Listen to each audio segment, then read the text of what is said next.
On a épluché les 300 dossiers qu'on avait. Ce soir, je vais vous raconter une histoire qui nous concerne tous. S'ils savent que j'ai parlé à un journaliste, je suis viré. Ils pourraient m'attaquer en justice et me mettre sur la paille. En enquêtant, on s'est rendu compte de problèmes exacerbés dans le secteur privé de la petite enfance. Je dis souvent, on est dans un pays en paix et nous on vivait en guerre.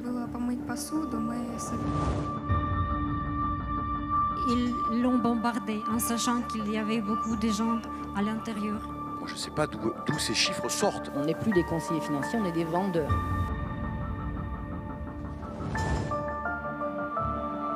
Lui, ce qu'il voulait, c'était devenir ambulancier. On lui aura pas laissé le temps de...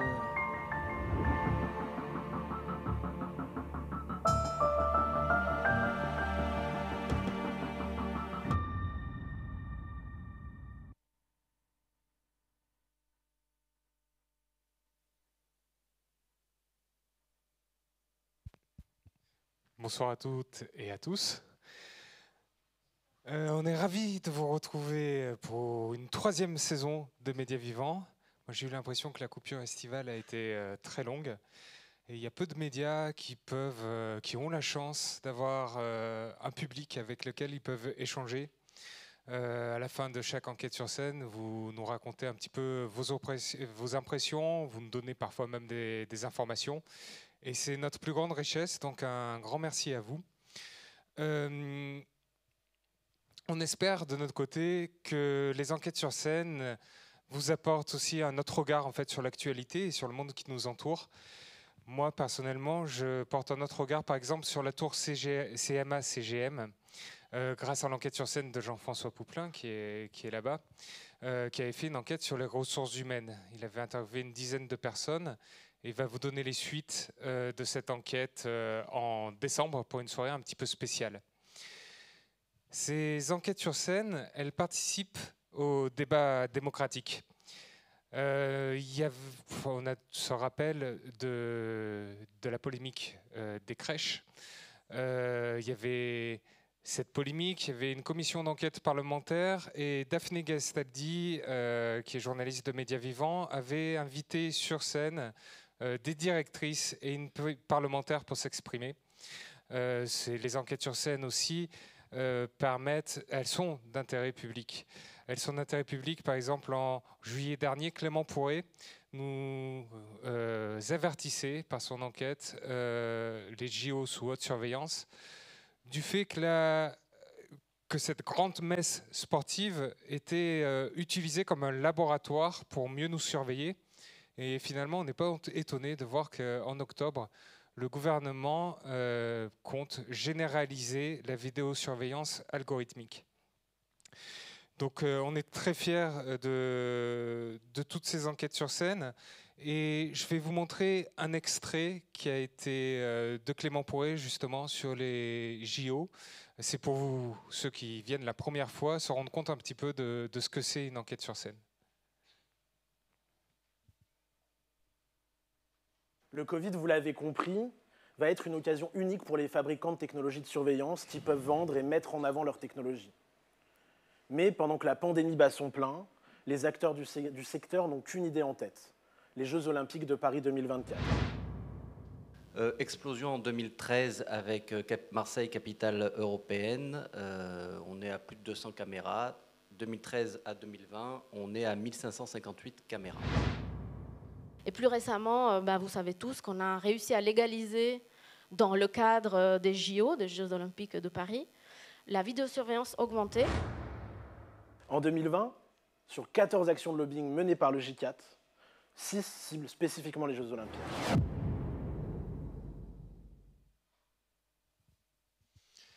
Alors là, c'est notre 3e saison qui s'ouvre et on espère continuer ce travail journalistique rigoureux. On veut aussi ne plus avoir peur du mot spectacle et essayer de vous surprendre. Donc on va vous proposer de nouvelles soirées, de nouveaux formats. Par exemple, en décembre, vous pourrez retrouver notre soirée Best-of, où on va poursuivre nos enquêtes sur scène. On a une activité aussi qui est importante à Médias Vivants, qui est l'éducation populaire à l'information. Et on souhaite que les jeunes que l'on suit, qui mènent eux-mêmes leur enquête, donnent leur enquête sur scène face à vous, que ce soit public. Et là, je m'adresse aux gens qui nous suivent en direct sur YouTube, que je n'ai pas salué d'ailleurs au passage. Donc je salue les personnes qui nous suivent sur leur écran. On va aussi sortir un petit peu de Marseille. Donc on sera par exemple le 4 décembre au Point éphémère à Paris et le 31 mars 1er avril à la bibliothèque de Draguignan. Et là, on tente de programmer de nouvelles enquêtes en dehors de notre ville. Mais ne vous inquiétez pas, tous les seconds jeudis du mois, on sera toujours ici à la Fabulerie. Je vais laisser la parole à la cofondatrice Alix de Crécy qui va vous parler d'un thème qui nous tient particulièrement à cœur.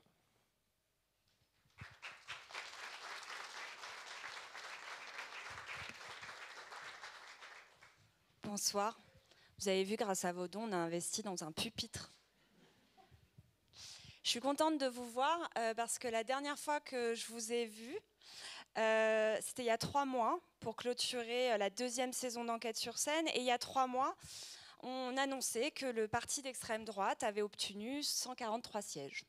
Ça tirait un peu la tronche dans la salle. C'est du jamais vu, c'est un fait. Alors nous, depuis, on enquête et on va même vous solliciter.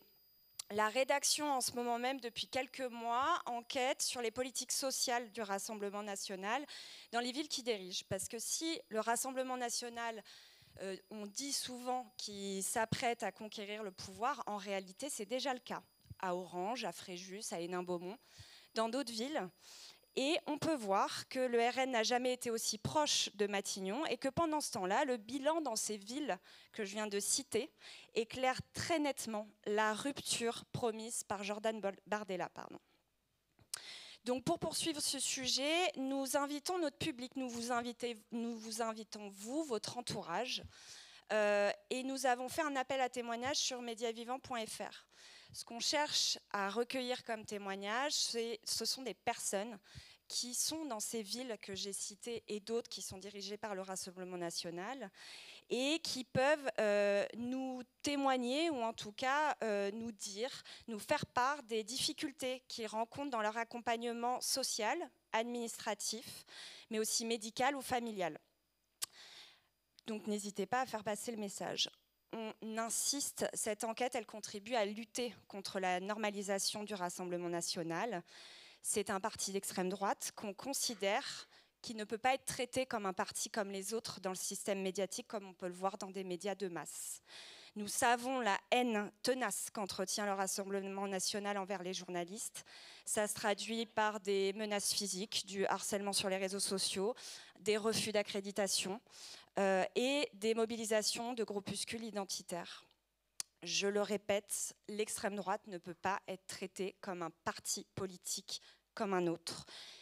On s'y engage, on s'y attelle, on insiste, et c'est notre rôle en tant que médias indépendants, et ça c'est grâce à vous, grâce à vos dons, on vous remercie encore. La campagne de crowdfunding nous a permis de lancer cette 3e saison ce soir. Grâce à vos partages aussi, nous diffuser, c'est nous donner de la visibilité. On entame notre 3e saison, on n'a que 2 ans. On est une toute petite équipe avec beaucoup de bénévoles aussi. Donc on le sait, tout ça sera grâce à vous. On tient à vous en remercier. Merci beaucoup.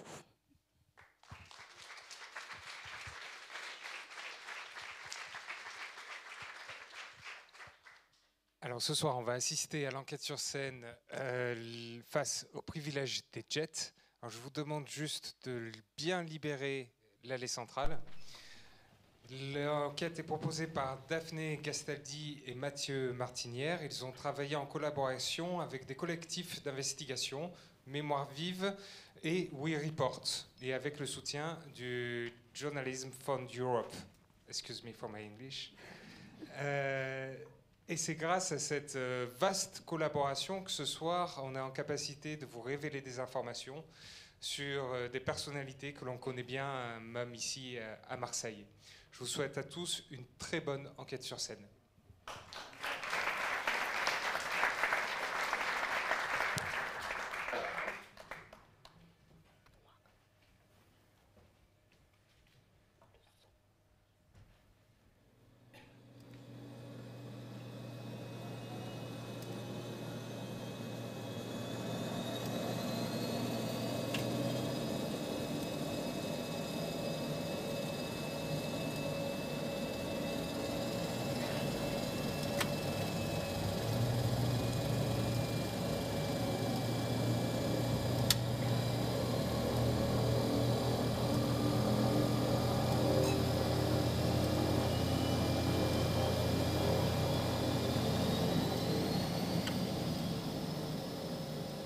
première scène se passe dans un hangar. Les photographes s'activent, les premiers clients arrivent bien apprêtés, maquillés. L'objectif est de prendre une photo devant le jet privé avant de monter à bord. Et tout l'art consiste à monter par l'escalier et à embarquer tout en regardant l'objectif du photographe. À l'intérieur, on s'accoude à une table en bois laqué.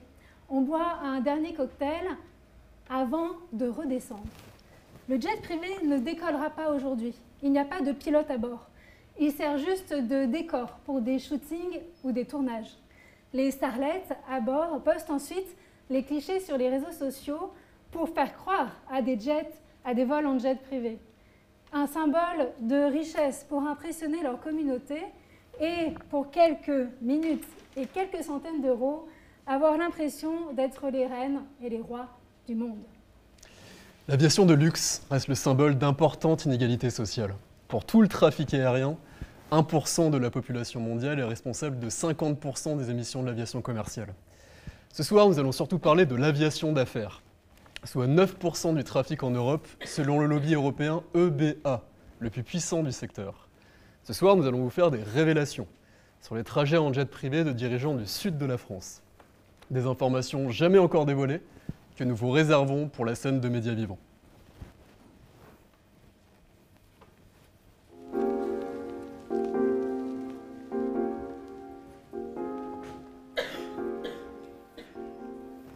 Au niveau politique, il y a bien eu des tentatives d'interdire les jets privés. Souvenez-vous, c'était en 2023. La proposition de loi des écologistes n'a finalement pas été adoptée. Et dernièrement, dans le nouveau gouvernement, la nouvelle ministre chargée de l'énergie, Olga Givernet, a fait une partie de sa carrière dans l'aéronautique et, tenez-vous bien, dans l'aménagement des intérieurs des jets privés.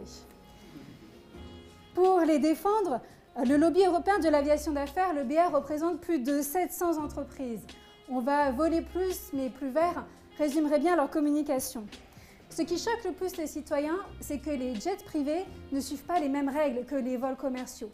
Depuis 2023, les vols commerciaux ne peuvent plus faire des trajets en moins de 2h30 s'il y a un équivalent en train. Les jets privés en sont pour l'instant exemptés. Dans un guide du lobby de l'aviation d'affaires, il donne le maître mot pour diffuser, je cite, un récit positif auprès des décideurs et du grand public. Pour eux, il faut présenter les jets privés maintenant comme des taxis volants pour gagner du temps et signer des contrats, et non plus comme des transports de luxe. Nous avons d'ailleurs invité ce lobby de l'aviation d'affaires ce soir pour répondre à des questions face à vous, sans réponse. L'année 2024 devrait battre tous les records de trafic aérien avec 5 milliards de passagers. Plus qu'avant la pandémie de Covid-19, selon l'Association internationale du transport aérien. Pour vous donner un aperçu de l'état du ciel, regardez cette carte du trafic le 4 septembre à 18h18 sur le site public ADSB Exchange.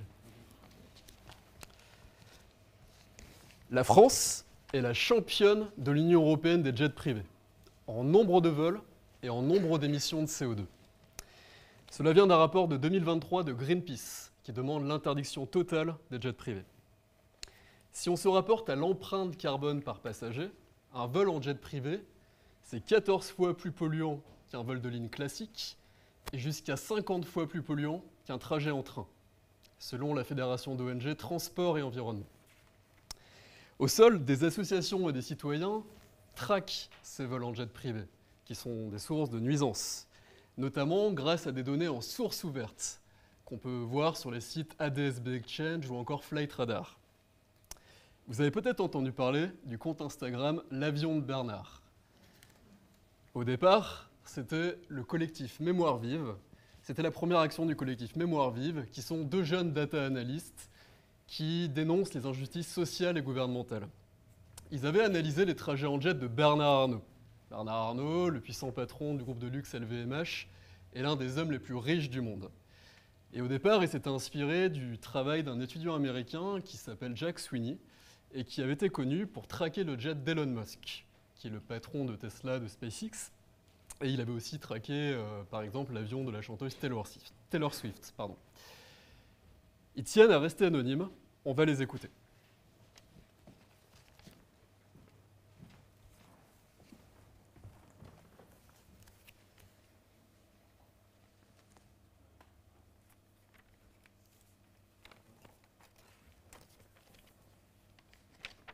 On devrait les écouter. Et donc c'est là qu'on a découvert ce que faisait Jack Sweeney. Il suivait des yachts et des avions, mais il calculait absolument pas l'empreinte carbone liée à tous ces trajets. Et donc c'est là qu'est née l'idée. On a cherché sur quelles personnes on pourrait se focaliser. On s'est dit la première fortune de France c'est parfait. On a commencé à regarder les résultats que ça produisait et c'était faramineux. Donc on s'est dit c'est super intéressant de le partager à plus de monde que juste nous dans notre salon. Ce qu'il faut savoir d'un chiffre qui est intéressant, un vol en jet privé pour un passager, c'est 10 à 15 fois plus de CO2 dans l'atmosphère qu'un vol commercial, qui déjà émet beaucoup de CO2 par rapport à d'autres moyens de transport moins polluants. Nous, ce qu'on a voulu montrer, c'était les inégalités, l'injustice climatique en fait. Surtout que quand on a publié pour la première fois et qu'on a créé ce compte Instagram, il y avait tout un débat autour des petits gestes, réduire le chauffage, mettre la machine à laver à 30 et pas à 40. Et donc je pense que c'est aussi pour ça qu'on a eu pas mal d'échos. C'est parce que en face, en fait, il y avait des milliardaires qui prenaient leur jet privé pour faire des mini-trajets Paris-Londres ou Paris-Dijon, même plus petits encore. Il y a souvent des destinations qui sont plutôt exotiques, par exemple quand ils vont vers Miami ou vers des îles, il y a des îles privées, parfois il y a... Oui, c'est ça. Enfin, il y avait un vol régulier que faisait l'avion de Bernard Arnault, c'était vers les Bahamas, puisque la famille Arnault possède une île privée aux Bahamas, pour passer le jour de l'an, sans doute, sur la plage. Et l'impact a été fort, puisque Bernard Arnault a annoncé vendre son jet après leur révélation. Pour mener notre enquête, nous les avons contactés, avec les autres journalistes du collectif We Report, pour mener une série d'investigations intitulée Dirty Sky. Pendant des mois, nous avons travaillé sur les données de 50 jets privés en France, parmi les plus pollueurs. D'abord pour le site d'investigation Mediapart. En tout, on a analysé environ 11 000 vols, entre mai 2023 et avril 2024. Au final, ces 50 jets privés ont fait 272 fois le tour de la Terre en seulement un an. Et puis, il a fallu retrouver tous les propriétaires. On a d'abord fouillé dans le registre de la Direction générale de l'aviation civile. On a ensuite fait des multiples recoupements journalistiques pour retrouver tous ces usagers. Avec le collectif Mémoire Vive, on a par exemple retrouvé l'avion de la famille Pinault, qui est la 7e fortune de France, qui est à la tête du groupe de luxe Kering, qui possède les marques Gucci ou Balenciaga. On a aussi retrouvé les avions de Total, on a aussi retrouvé l'avion du PDG du Football Club de Nantes. Et puis on a calculé leur empreinte carbone, comme on peut le voir sur cette infographie.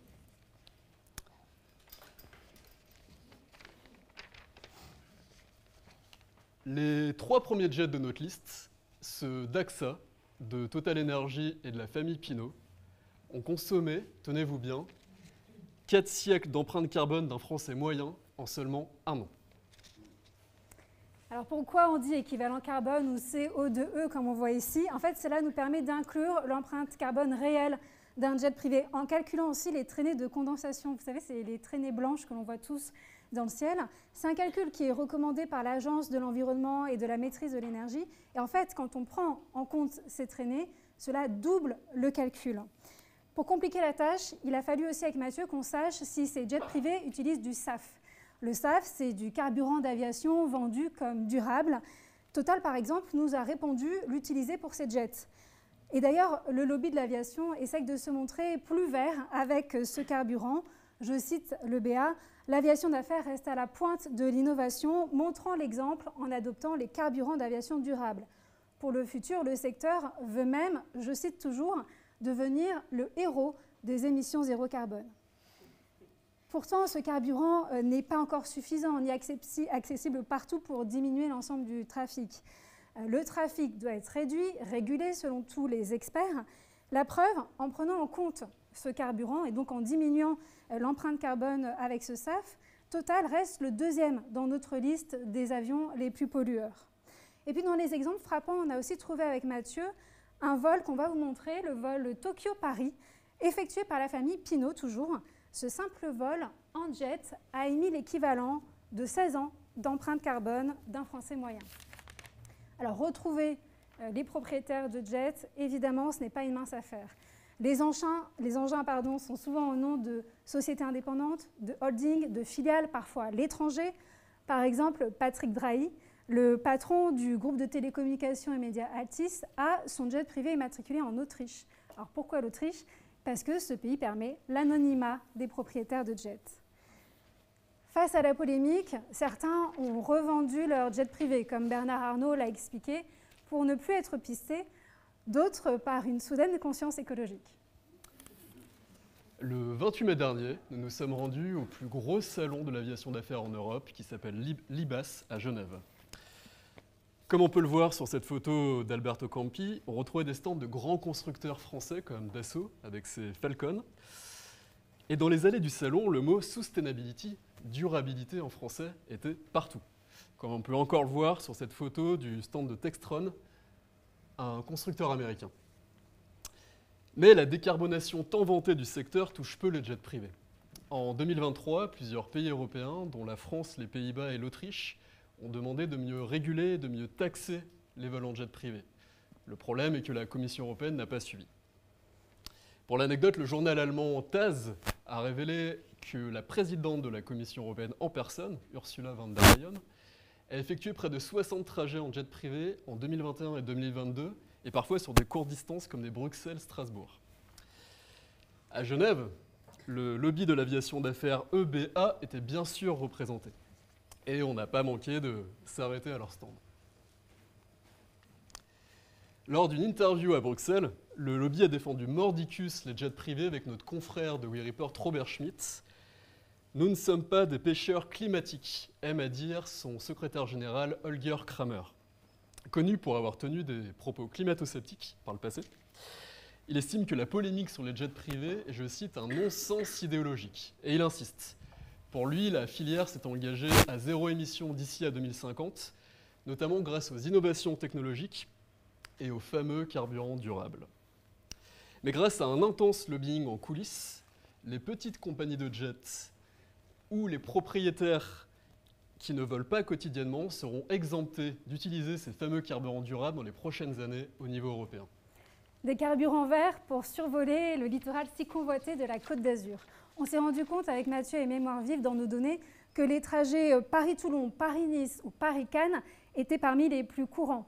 Nice est le deuxième aéroport, un des deux plus grands aéroports d'affaires avec le Bourget et compte environ 35 000 mouvements de vols privés. On va retrouver nos data analystes de Mémoire Vive qui ont fait le même constat.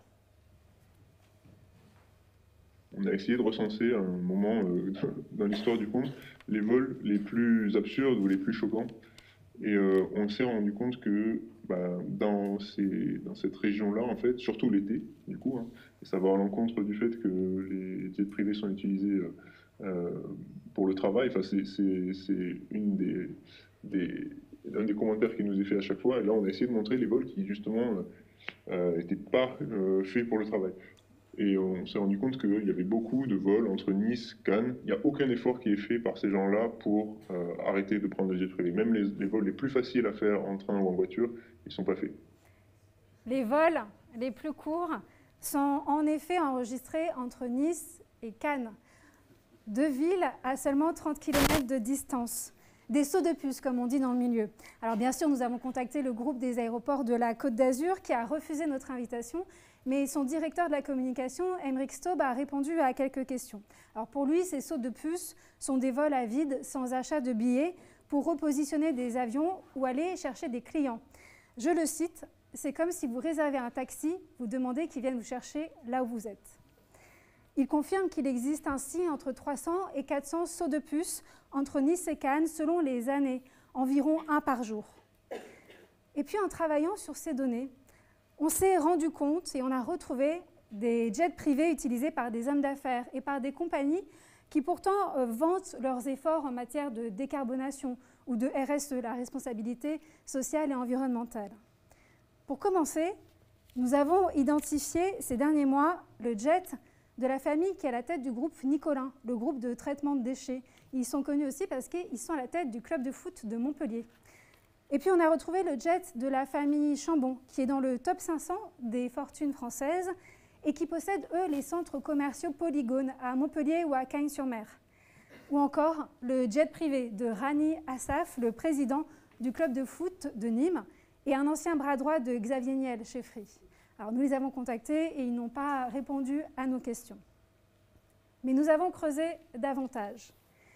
On a retrouvé le jet privé d'un homme d'affaires bien connu à Marseille et dans le monde, Rodolphe Saadé, le patron de la CMA-CGM, troisième armateur mondial, l'une des plus grandes fortunes de France, qui vient de racheter BFM. Cela n'a encore jamais été médiatisé, nous vous l'avons réservé pour vous ce soir à Média Vivant.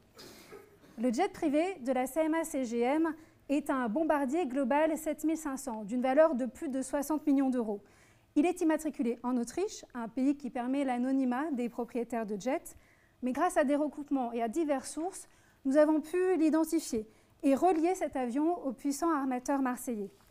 Grâce aux spotters aussi, malgré eux, les spotters, ce sont ces passionnés d'avions qui se mettent aux abords des pistes des aéroports et qui prennent en photo les plus beaux jets qui arrivent. On a ainsi retrouvé l'avion aux abords de Marseille ou d'Athènes aux dates qui correspondaient à nos données. Alors pour des questions de droit, on ne peut pas vous montrer ces photos ce soir, mais on va vous montrer à quoi ressemble ce jet sur le site même du constructeur. L'avion de la CMA-CGM a fait par exemple un vol Marseille-Pékin le 29 février dernier, lorsque Rodolphe Saadé rencontrait le vice-président chinois le même jour à Pékin. Une semaine plus tôt, le 20 février, l'avion est à Riyad.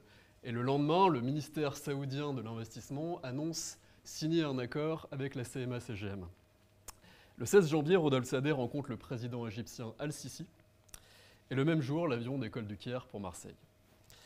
Ce jet est capable de faire des longues distances, comme des vols vers le Liban, puisque la famille Saadé est originaire du Liban, mais aussi des vols vers Abu Dhabi, Washington ou encore Riyad. Comme on peut le voir sur cette infographie, on a calculé ces trajets. Entre mai 2023 et avril 2024, l'avion de la CMA-CGM a effectué 129 trajets qui ont émis 2468 tonnes d'équivalent CO2. Et cela représente 274 ans d'empreinte carbone d'un Français moyen en seulement un an. 274 années. Cet usage du jet privé de la CMA-CGM interroge quand on sait qu'en même temps, l'entreprise vante sa politique de décarbonation et veut réduire ses émissions de gaz à effet de serre de 80% d'ici 2040. Alors, le groupe CMA-CGM n'a pas répondu en détail à nos questions, mais ils nous ont fait cette réponse qu'on va vous montrer en intégralité. Cet avion est utilisé à titre professionnel par les équipes de direction du groupe CMA-CGM. Cette utilisation est requise dans la mesure où l'aéroport de Marseille-Provence-Marignane propose peu de vols commerciaux pour les destinations citées par exemple. Signé le groupe CMA-CGM. Précisons à ce stade que dans nos données, nous avons réalisé que le jet privé utilisé par l'entreprise de Rodolphe Saadé fait régulièrement des vols Paris-Marseille, des vols courts, directs, bien couverts par les vols commerciaux ou par le train. Le jet de la CMA-CGM fait parfois des escales à Saint-Tropez, non loin de Hyères. Il faut savoir que la Côte d'Azur est une longue piste d'atterrissage pour les jets privés. D'ailleurs, l'aéroport de Nice se présente comme le deuxième aéroport d'affaires en France. L'aviation d'affaires représente 18% des mouvements sur l'aéroport de Cannes-Mandelieu et représente 40% des mouvements sur l'aéroport de Nice, selon le porte-parole du groupe des aéroports de la Côte d'Azur. Pour en parler, nous accueillons sur scène Albert Dauphin, président de l'Association de défense contre les nuisances aériennes. Si vous voulez bien nous rejoindre.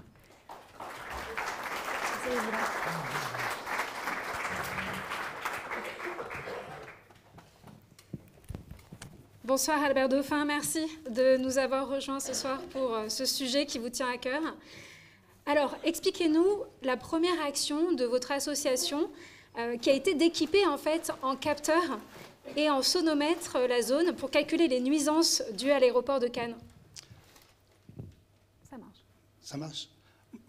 Bonsoir, merci pour l'invitation et bonsoir à tous. Je vais essayer de répondre donc à vos questions. Je suis responsable d'une association, de l'association de défense des riverains de l'aéroport de Cannes-Mandelieu et je vais vous répondre du mieux que je peux à vos questions. Nous avons mis en place... Au début, nous n'avions aucune information de la part de l'aéroport quand nous nous plaignions. Nous étions traités, bien évidemment, comme nous sommes tous les responsables d'associations sont souvent à la retraite, nous étions traités de vieux machins qui n'avaient rien à faire et d'embêter les gens qui travaillaient sur l'aéroport. Et tout ce que nous disions était sujet à caution parce qu'on n'avait pas de données chiffrées. Bon, à force de passer pour des vieux couillons, on a essayé de montrer quand même qu'on avait, nous aussi, fait quelques études et puis on avait aussi un passé professionnel. Et on a commencé à mettre en place des systèmes de mesure. Alors, le premier système qu'on a mis, c'est pas celui que vous avez parlé, c'est un système tout bête, c'est un système de mesure des plaintes, de mesure de la gêne qui est apporté par les avions. Avant, il y avait un système qui était labyrinthique et qui avait été mis en place par l'aéroport, où les gens pouvaient se plaindre en disant « cet avion est passé là, il me gêne, etc., il fait trop de bruit ». Mais c'était tellement compliqué que personne ne faisait de plainte. Et l'aéroport disait dans des réunions officielles, bah, écoutez, on ne gêne personne puisqu'il n'y a pas de plainte. Donc on a mis en place, nous, un système informatisé où finalement les gens maintenant font une plainte sur leur portable, ils disent exactement qu'ils s'identifient, bien évidemment, c'est pas neutre, ils disent leur nom, où ils sont, qu'est-ce qu'ils ont vu, un avion, un jet, un hélicoptère, etc., à tel endroit, et ce qu'ils en pensent. Ça part sur notre association qui l'envoie directement à l'aéroport et on arrive comme ça à avoir des plaintes non seulement qui vont toutes à l'aéroport mais dont nous avons la trace. Et en fait, on est arrivé à un système de plaintes où dans l'année, il y avait des fois 30 000, 40 000 plaintes qui étaient faites auprès de l'aéroport. Donc le premier point, on gêne personne parce qu'il n'y a pas de plainte, celui-là, il a été terminé. Ensuite, l'autre point, c'était, bah, écoutez, vos avions, ils font beaucoup de bruit. Et les gens nous disaient, non, nous on fait des mesures, nos avions, ils sont bien équipés, etc. Il y a des silencieux, il y a ce qu'il faut. Sur les jets, ils sont modernes. Et donc, tant qu'on n'avait pas de données chiffrées, ben, on était un peu coincé pour répondre. Donc, on a mis en place un système, un réseau de microphones, en fait, de microphones un peu spéciaux, hein, à différents endroits des trajectoires des jets et qui nous permettent de mesurer pour chaque jet, quand il passe, son volume sonore en dB, et on a tout un historique maintenant des bruits, et on se rend compte qu'effectivement un jet, ben, quand ça vous passe au-dessus de la tête, surtout qu'à Cannes-Mandelieu, les jets ils atterrissent, ils arrivent de la mer mais ils font une grande boucle au-dessus de la terre à très basse altitude, à moins de 600 mètres sur la première partie, et ensuite ça descend encore. Et ça, c'est l'altitude, parce que si on parle de hauteur, comme c'est quand même très, très vallonné, on se retrouve à des hauteurs qui sont parfois très faibles. Et donc là, maintenant, on a ce système-là, et on se rend compte qu'on a des valeurs qui sont extrêmement importantes. À certains endroits, une ville qui est survolée par tous les jets, qui s'appelle la Roquette-sur-Siagne, quand on fait les accumulations de vol, on trouve un indicateur qui s'appelle le LDN. C'est une somme des bruits ponctuels, parce que bon, en avion c'est un pic de bruit, donc on fait une moyenne. Cette moyenne dépasse les recommandations de l'OMS en ce qui concerne la santé. Et il faut savoir que ce couloir, il passe au-dessus des écoles, etc. Donc on a mis en place tout ce système-là, et donc on peut discuter maintenant de façon... on nous prend au sérieux quand on discute de ces choses-là. Alors, c'est pas le seul système qu'on a mis en place. On a plein de questions, il va falloir faire des réponses un peu plus courtes. Je suis désolé, oui. Mais c'est un passionné. Les jets sont les plus bruyants, avec des pics au moment du Festival de Cannes ou du Grand Prix de Monaco. Combien recensez-vous de mouvements de jets? Alors, vous l'avez peut-être déjà un petit peu dit, hein, et d'hélicoptères par an sur la zone, si vous avez un chiffre exact. Oui. Sur une année, en fait, mettons l'année 2023, le trafic total en nombre de mouvements sur l'aéroport de Cannes-Mandelieu est supérieur à 70 000 mouvements. 73 000 et les poussières, je crois. Ça se répartit entre... Il y a eu 13 000 mouvements de jets. Il y a eu 12 000, à peu près à 13 000 mouvements d'hélicoptères. Et il y a eu plus de 45 000 mouvements de petits avions d'aviation légère, monomoteurs ou bimoteurs. Si ça se répartit, ça à peu près 60%, 40% sur ces 45 000 entre des écoles de pilotage et puis les gens qui viennent avec leur avion. Alors, en plus de ces nuisances du trafic, est-ce que vous avez aussi remarqué des pratiques abusives, des infractions par rapport à ce qu'ils devraient faire ? Ben, on a aussi mis en place donc, un système de mesure de trajectoire. Donc on a pris des capteurs ADS-B pour les jets qui nous permettent de suivre non seulement les bruits, mais de tracer toutes les trajectoires des jets. Et on a aussi mis en place un système qui est un peu plus complexe pour les petits avions parce qu'ils sont dans des bandes de fréquences pour les transpondeurs qui sont un peu différentes. C'est des transpondeurs bande S et il faut faire une triangulation pour trouver leur position en temps réel. Quand même. Donc, les aberrations, il y en a des tas. En fait, il y a très peu de choses qui sont punissables quand les pilotes ne respectent pas ce qui est prévu dans la réglementation. Sur Cannes Mandelieu, pour les jets, par exemple, il est prévu, donc comme je vous disais, ça fait une boucle au-dessus de la Terre. La première partie de la boucle doit se faire à 2000 pieds. 2000 pieds, ça fait à peu près 600 mètres. Les avions la respectent à peu près, mais il faut savoir qu'avant, on s'est battu pour faire remonter cette limite de 1800 pieds à 2000 pieds, mais que l'administration a décidé de pénaliser les pilotes simplement quand ils sont maintenant en dessous de 1600 pieds. Donc on considère qu'on s'est un petit peu fait avoir dans cette manipulation, quoi. Et c'est à peu près la seule chose qui est défendue, sauf s'ils sont hors des créneaux horaires où l'aéroport accepte de les recevoir. Et s'il y en a une dernière, mais celle-là qui est facile à respecter, c'est qu'il y a une limitation de tonnage pour les jets qui est aujourd'hui de 35 tonnes, ce qui fait déjà des gros avions, un peu comme celui que vous avez montré en dernier. Qu'est-ce que vous demandez au final aux autorités ? Ben, aux autorités, déjà, on leur dit que c'est extrêmement gênant, parce que quand vous avez des avions qui vous passent à quelques centaines de mètres au-dessus de la tête, généralement, on est à Cannes, on est comme ici, hein, on vit entre mai et octobre, on vit à l'extérieur, donc vous êtes obligé de vous arrêter de parler, vous arrêtez de téléphoner, enfin vous mettez tout en suspens pendant un certain temps, et on dit assez, c'est trop, il y en a assez, il faut limiter le trafic. 2, il faut trouver des solutions pour que ce trafic devienne beaucoup moins gênant. Et après, on va plus loin et on dit, s'il n'y a pas de possibilité d'amélioration, posons-nous la question de savoir vraiment à quoi sert cet aéroport. Mais ça, c'est peut-être une autre question.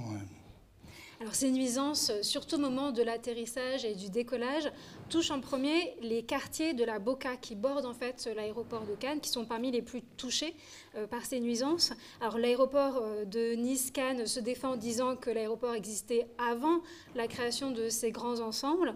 Vous, qu'est-ce que vous constatez sur les nuisances au-dessus de ces quartiers populaires ? Cette première règle là, qui est annoncée en disant on était là avant vous, c'est une stupidité qui est extrêmement prononcée, parce que autant que je sache, toutes ces communautés, tous ces villages, ils existaient déjà du temps des Romains, et M. Adler n'existait pas encore, et, à part peut-être Icare qui essayait de voler de temps en temps, il n'y avait pas d'avion, donc... Avant qu'il y ait l'aéroport, il n'y avait rien. Donc si on applique une loi du grand-père qui dit celui qui arrivait le premier a le droit de rester, donc l'aéroport n'a pas de justification. Bon, ceci étant, c'était un petit aéroport qui date de 1820, quelque chose comme ça, au début le premier quart du XXe siècle. Il y avait 3 avions en fait à l'époque. Il y avait 3 avions qui faisaient tour de piste. Enfin, et tout le monde les admirait parce que c'était le début de la technologie. Ça a tellement augmenté que maintenant on en est à avoir des jets qui font 35 tonnes. On a des avions qui tournent en permanence pour des écoles de pilotage. Ça devient insupportable. Pour la Boca. non seulement pour la Boca, mais pour les autres villes, parce que les petits avions gênent surtout la Boca et le sud de la ville de Mougins, parce qu'ils ont des circuits qui sont un petit peu plus courts, sans compter que des fois, pour les écoles de pilotage ont le droit de faire ce qu'ils appellent des tours de piste, et un moniteur et un élève qui vont faire une heure de leçon, en fait, ils ont le droit de faire jusqu'à 5 tours de piste, quelle que soit d'ailleurs la qualification de bruit de l'avion. Donc, et cela, il passe au-dessus de la Boca. Donc ça, sur la Boca, c'est extrêmement gênant, et sur le sud de Mougins. Mais les autres, ils passent sur d'autres villes aussi. Ils passent sur Cannes, ils passent sur Mougins, ils passent sur Le Canet. C'est une zone qui est très densément peuplée et il n'y a pas de discontinuité dans la population. Il y a quelque chose de symbolique à passer au-dessus des quartiers de la Boca, puisque c'est des quartiers défavorisés. Le symbole est quand même assez fort, des jets privés qui passent au-dessus de... Les jets privés, ils ne passent pas vraiment au-dessus de la Boca. Ils passent un tout petit peu plus loin. Et ce n'est pas ce qui les gêne le plus à la Boca. En fait, ce qui les gêne à la Boca, ce sont les petits avions qui font des tours de piste et qui volent des fois à 100 ou 150 mètres, des fois à moins de 100 mètres d'ailleurs au-dessus du sol. Ils passent au-dessus des marchés, ils passent au-dessus des habitations, des écoles, etc. Oui, les jets, ils passent un tout petit peu plus haut, mais ce n'est pas leur première gêne. Alors, il y a des efforts qui ont été faits avec des plages de tranquillité, comme l'interdiction des vols de nuit, par exemple. Mais il y a encore des mesures dont sont exemptés les jets. Est-ce que vous pouvez nous expliquer et est-ce que vous pouvez nous donner peut-être des pistes d'amélioration? Je vais vous demander de me redire le début de votre phrase. Il y a des mesures dont sont exemptés les jets. Est-ce que vous pouvez nous donner quelles sont ces mesures? Et puis peut-être, deuxième question, est-ce que vous pouvez nous donner des pistes d'amélioration pour le futur? Les jets, il n'y a pas tellement d'exonération pour les jets. Hein. Les jets, ils sont tenus de suivre une trajectoire, d'avoir une certaine altitude et de ne pas dépasser une certaine masse critique. C'est à peu près tout ce à quoi ils sont tenus. Hein. Les améliorations, oui, les améliorations, il y en a des tas.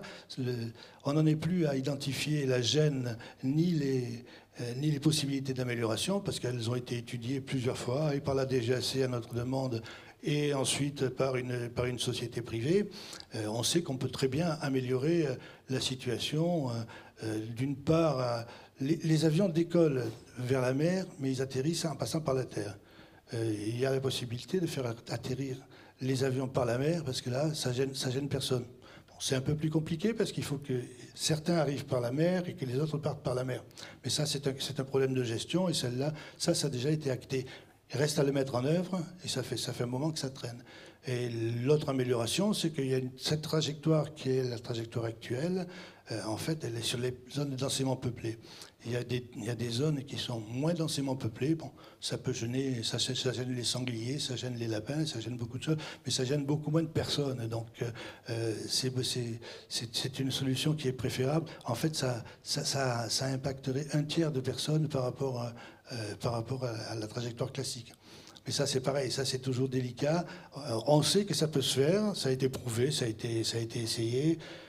Mais après, ça devient des problèmes qui sont des problèmes politiques, parce que, effectivement, au niveau global, c'est bénéfique pour tout le monde, pour la majorité, mais il y a quelques personnes, c'est très mineur, mais qui n'étaient pas gênées, qui seront gênées, et donc ça crée forcément des problèmes. Attendez, pas chez moi, quoi. Où vous voulez, mais pas chez moi. Alors, je pense qu'il faut préciser quand même, Albert Defin, que vous êtes un ancien ingénieur. Vous avez même été aidé dans l'association par d'anciens pilotes ou contrôleurs aériens. Donc, tout ce système mis en place pour contrôler est fiable et reconnu. On avait une question à vous poser aussi avant de finir. Le mouvement Extinction Rebellion, que vous connaissez peut-être, avait fait une action anti-jet privé à l'aéroport de Cannes. C'était en plein festival en mai 2023. En fait, ils ont envoyé des voitures télécommandées avec des fumigènes pour empêcher le décollage des engins sur l'aéroport. Alors, 3 militants ont été relaxés cette année. Est-ce que vous, votre association, l'association de défense contre les nuisances aériennes, les a soutenus? Est-ce que vous êtes en lien? Absolument, on les a soutenus parce que on trouve que il y avait pas d'équilibre entre ce qu'ils avaient fait Parce que la réalité, c'était très visible ce qu'ils ont fait, et c'était très courageux d'ailleurs, mais ils ont retardé un jet privé de 5 minutes, et ils en ont empêché au décollage, et ils en ont empêché un autre d'atterrir, il a eu 5 minutes de retard. Donc c'était pas extraordinairement gênant, et même les journalistes qui est là avaient dit qu'il n'y avait absolument aucun danger. Mais donc on voulait les faire passer pour d'affreux terroristes.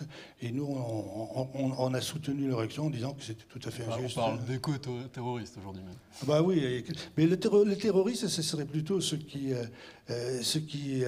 détruisent l'environnement et qui gênent tout le monde, que ceux qui disent que leur action gêne l'environnement. Mais bon, c'est un problème de langage. Comme par exemple, les problèmes de langage, ils sont très très forts pour le lobbying. Et quand on parle d'aviation d'affaires, c'est quelque chose qui ne devrait pas avoir lieu. C'est un terme de lobbying, c'est de l'aviation privée. Ça fait bien de dire aviation d'affaires, ça fait tout de suite penser qu'il va y avoir des contrats, de l'emploi, etc. C'est faux. Les gens qui prennent les avions privés et qui viennent à Cannes, ils viennent à Cannes parce qu'ils le veulent bien. Ils en ont la possibilité, ils en ont les moyens, ils le font, mais ils ne viennent pas signer des contrats. J'ai travaillé dans des grandes entreprises. Jamais personne, et on a signé des contrats pourtant de plusieurs centaines de millions, et jamais personne n'est venu avec un avion privé sur l'aéroport de Cannes pour signer des contrats. Ils viennent à l'aéroport de Nice et ils prennent une voiture comme tout le monde, quoi. Donc c'est vraiment de l'aviation privée de confort. Alors, questionné là-dessus, l'aéroport de Nice estime que ce sont des vols d'affaires et qu'il n'y a quasiment pas de vols de loisirs. C'est là où les deux versions s'entrechoquent. On va continuer ce débat par la suite. Je vous remercie, Albert Dauphin. On vous retrouve en deuxième partie de Médias Vivants.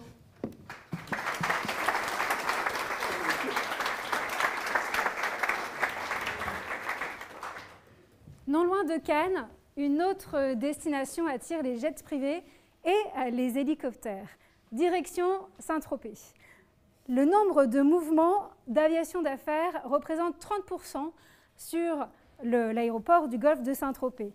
En été, c'est la commune voisine de Ramatuelle qui souffre le plus, avec 55% du trafic d'hélicoptères de la presqu'île sur son territoire. Et le tout malgré l'existence d'un aéroport et d'une hélistation à proximité. On voit même des hélisurfaces privées ou commerciales qui poussent comme des champignons, parfois dans les jardins même de propriétaires. Par exemple, en 2023, il y avait 26 hélisurfaces commerciales et 82 hélisurfaces privées sur l'ensemble du golfe. On va regarder ensemble un exemple de dérive. C'était filmé en août 2022 sur la plage de Pamplonne, connue pour ses restaurants, mais aussi pour être une zone naturelle remarquable. C'est une vidéo qui nous a été transmise par l'association Ciel Calme pour Ramatuelle.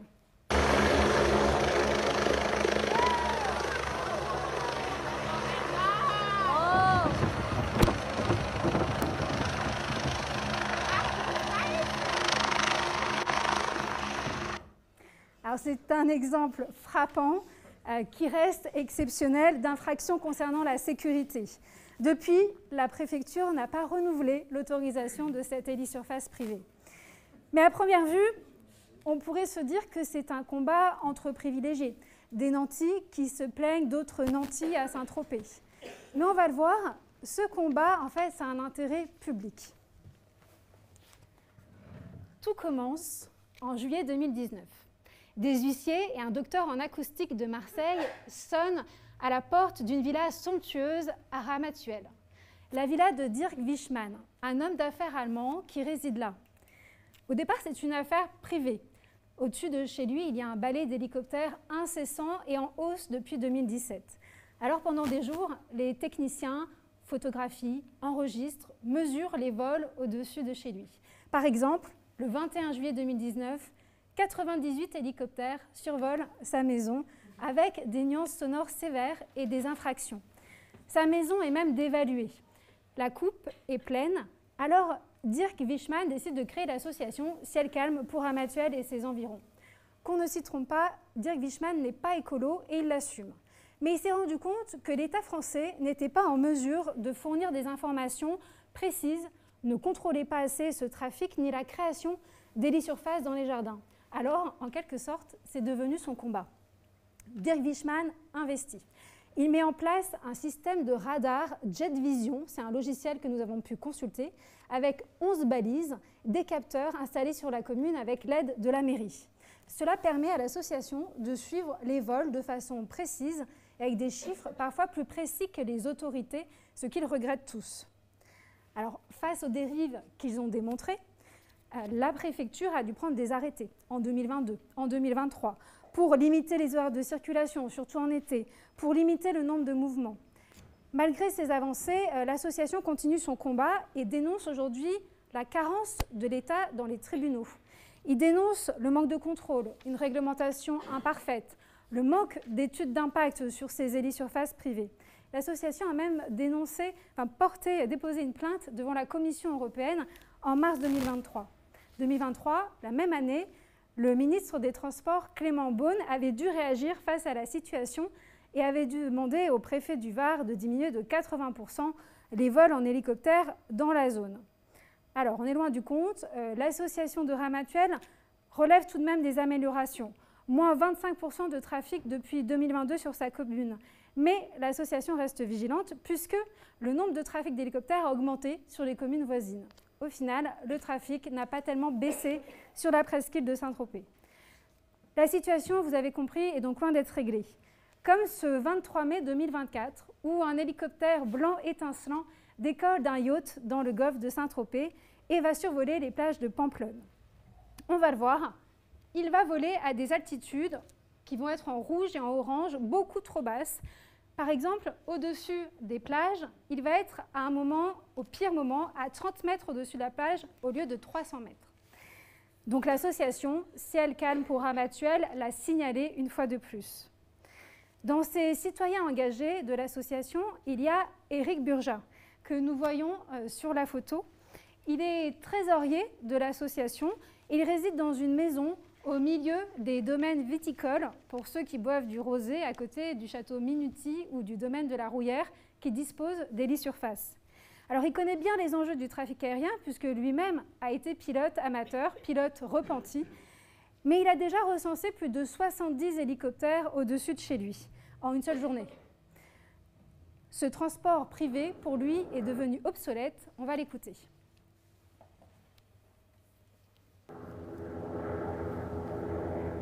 Ça, c'est un hélicoptère commercial, oui. C'est pas forcément tout le temps très fort, mais c'est une espèce de bruit de fond permanent. Il venait de l'aéroport de La Mole, donc un aéroport international, de jets privés essentiellement, et d'hélicoptères, et il allait au nord de la plage de Pamplonne. C'est la grande plage, où il y a des bons hôtels pas très loin, enfin des restaurants de plage, juste à côté.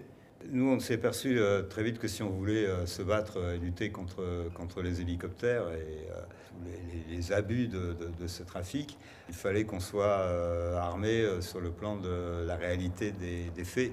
Donc on s'est doté d'une sorte d'observatoire en temps réel des mouvements d'hélicoptères sur la presqu'île. C'est donc ainsi devenu la seule source fiable d'informations sur la réalité des mouvements d'hélicoptères sur la presqu'île de Saint-Tropez. C'est tout à fait anormal et scandaleux que ce soit des particuliers de faire ce travail, qui devrait être la responsabilité de l'État. Quand il y a des infractions, des abus manifestes, des nuisances manifestes, les données que l'on a nous permettent d'alerter les pouvoirs publics, dans certains cas d'obtenir la fermeture des hélisurfaces, c'est arrivé. Si on prend toutes les hélisurfaces réunies, on est en quelque sorte, la presqu'île de Saint-Tropez, c'est un héliport multipiste. Donc moi je ne vois aucune légitimité, aucune raison à ce qu'en plus des aéroports qui existent déjà à proximité, de l'héliport et les stations qui existent déjà ici même dans le Golfe, je ne vois vraiment aucune légitimité à ce qu'il y ait un trafic autre, supplémentaire, d'hélicoptères sur le golfe de Saint-Tropez. Mais les choses ont un peu changé parce que je pense que Les opérateurs, peut-être même les pilotes, savent qu'ils sont sous surveillance, en fait, grâce à nous. L'association Ciel Calme pour Ramatuelle est en plein bras de fer avec les autorités pour exiger plus de transparence et obtenir la liste de toutes les hélisurfaces par la préfecture. La mairie de Ramatuelle les soutient. Et elle a aussi mené une procédure au tribunal administratif de Marseille et le jugement du 15 juillet dernier révèle que l'État n'a pas forcément toutes les données sur des vols d'hélicoptères entre 2017 et 2021. Nous avons rencontré le maire de Ramatuelle, Roland Bruno, que nous allons voir à l'écran. Il est étiqueté divers gauche et pour lui, il faut diminuer le trafic qui n'est pas vital pour l'économie locale. On va l'écouter. Les segments de plage, pendant la haute saison, là où il y a le plus de mouvements d'hélicoptères, sont pleins. De toute façon, ils sont pleins. Il n'y a pas assez de matelas pour la clientèle qui est là. Donc, ce n'est pas les quelques dizaines de clients qui vont venir par hélicoptère qui vont mettre en péril l'économie de la plage. Hein. Loin de là. On demande à ce qu'on arrive à réguler ce type de transport et à arrêter de créer ce préjudice pour les habitants de ma commune. Alors vous êtes pour la décroissance des hélicoptères ? Tout à fait, ça c'est l'objectif. Parce que je suis convaincu que c'est, au point de vue économique, ça n'apporte rien. Au contraire, je considère que les nuisances parfois ont atteint un tel seuil que des personnes ont vendu leur propriété, sont parties. Voilà le résultat que l'on obtient. Il y a eu des levées de protestation de la part des habitants. Ça devient insupportable. Ça s'améliore, mais c'est un combat qu'on porte depuis des années et des années. La sous-préfète Myriam Garcia estime que les contrôles se sont améliorés et que la situation s'est pacifiée sur le golfe de Saint-Tropez. Pour elle, il faut sensibiliser les sociétés et les pilotes sur leur trajectoire. L'objectif est, je cite, de ne pas bloquer, de concilier les usages, de permettre une activité économique en garantissant la tranquillité publique. Et en 2024, il y a 4 hélisurfaces qui ont été interdites dans la zone. L'une d'entre elles avait été installée à 50 mètres d'une maison voisine. Alors nous avons contacté aussi la société mère de tous ces hélicoptères, le groupe Eola, basé à Monaco. C'est eux qui dominent le marché. Alors je n'ai pas eu de réponse de leur part, ils ne souhaitent pas communiquer. Alors on a fouillé dans les comptes de certaines sociétés, notamment Daily Sécurité. On voit dans les comptes que l'activité charter fait face à un ralentissement du fait de l'image négative du transport des hélicoptères et des nouvelles limitations mises en place. En 2021, dans Var Matin, le quotidien, les sociétés d'hélicoptères ont essayé de répondre face à ceux qu'ils appellent leurs détracteurs. Les compagnies assurent faire des efforts pour adapter leur trajectoire, moins survoler les zones habitées. Et surtout, certains auraient investi dans des hélicoptères moins bruyants et pouvant transporter plus de passagers. Et si maintenant, après la soirée, on partait à Cannes pour le week-end, eh ben on a fait une simulation sur le site de l'aérodrome d'Aix-les-Milles pour un trajet pour deux, pour ce soir, en jet privé. Voici ce qui apparaît pour un trajet de Marseille à Cannes. La meilleure offre est à 3 500 € pour 36 minutes de vol. Pour un jet plus grand et plus luxueux, on trouve un Falcon 2000S à 6 560 €. Cette réservation passe par une application, Flymove, qui propose aussi de découvrir les vols à vide pour s'initier à l'utilisation des jets privés pour, je cite, « optimiser les vols à vide ». Une sorte de covoiturage en phase de test au niveau des aéroports de la Côte d'Azur. Contacter la société Flymove, qui a rejoint le lobby EBA, ne souhaite pas communiquer. Mais elle nous a expliqué que ces vols existaient bien sur le logiciel.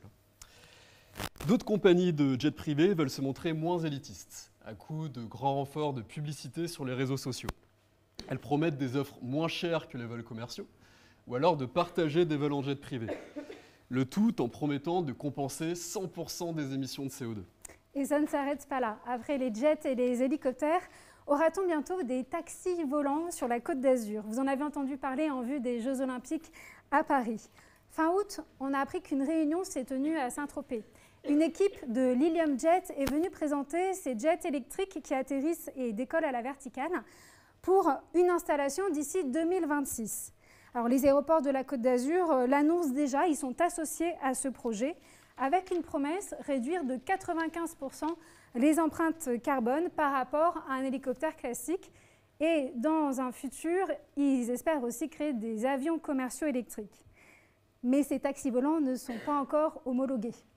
Déjà cotée au Nasdaq, la société dit avoir récolté 1,5 milliard de dollars pour ce projet et a des investisseurs importants qui les soutiennent, comme BlackRock. Pour eux, évidemment, la région est à fort potentiel. Dans leur espoir futur, un trajet Saint-Tropez-Cannes coûterait dans les 100 €, 200 € pour un Saint-Tropez Aix-en-Provence.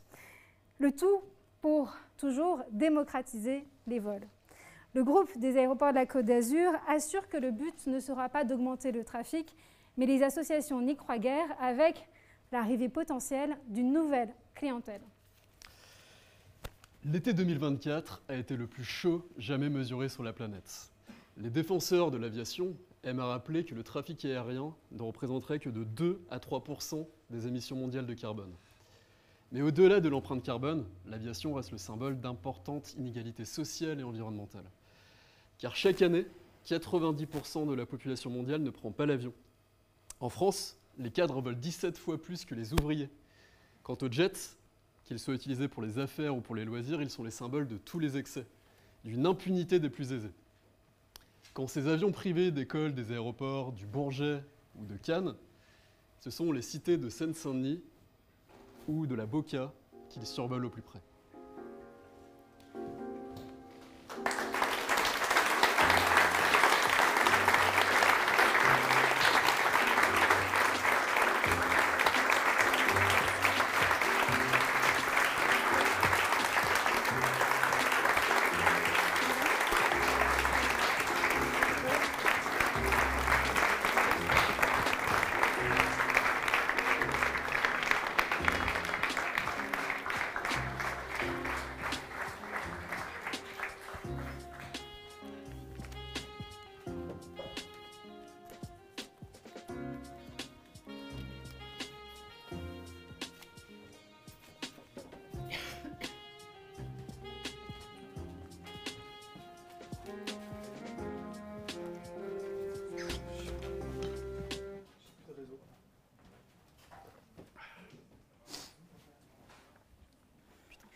Je peux essayer de moucher, je coule.